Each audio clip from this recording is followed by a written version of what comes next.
Kosovska policija uhapsila je danas dvojicu maloletnika u Glogovcu, dok je treći u bekstvu.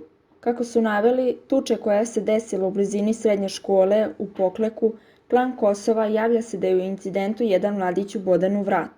Tuča je policiji prijavljena jutros u 8 časova, a pripadnici kosovske policije, nakon kako navode preduzimanja neophodnih operativnih radnji, identifikovali su 3 osobe za koje sumnjaju da su umešane u slučaj.